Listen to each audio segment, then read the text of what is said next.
कहते हैं किस्मत बदलते देर नहीं लगती और कभी कभी भगवान किसी अनजानी राह से हमारी जिंदगी में आते हैं।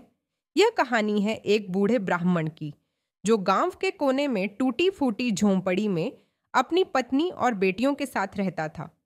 हर सुबह सूरज की पहली किरण के साथ वह ब्राह्मण अपनी लाठी टेकते हुए पीपल के पेड़ को सींचने जाता था।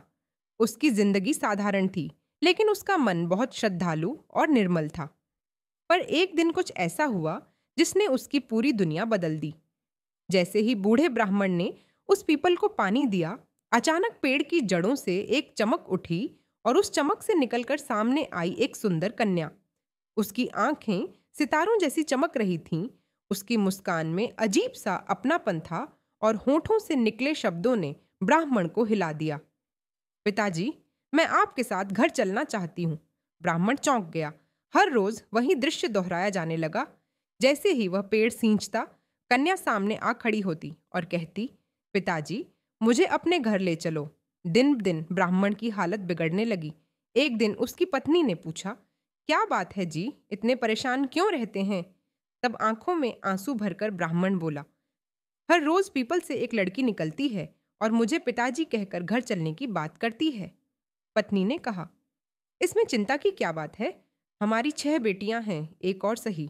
कल उसे घर ले आइए। अगले दिन ब्राह्मण सचमुच उसे घर ले आया। लड़की घर आई तो सब कुछ बदलने लगा।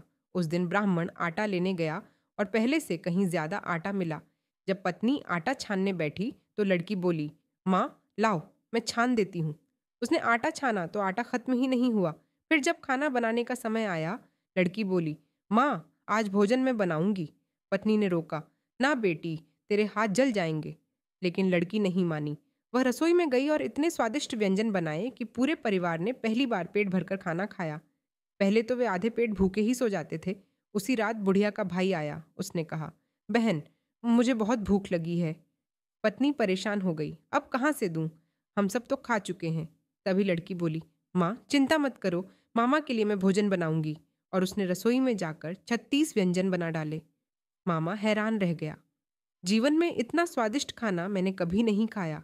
रात गहराई तो लड़की बोली, माँ कोठरी में दिया जला देना, मैं वहीं सोऊंगी। पत्नी ने कहा, ना बेटी, वहां अंधेरा है, तू डर जाएगी। लड़की बोली, नहीं माँ, मुझे डर नहीं लगेगा। वह कोठरी में चली गई। आधी रात को जब वह उठी तो कोठरी सोने चांदी से भर गई। धन धान्य का अंबार लग गया।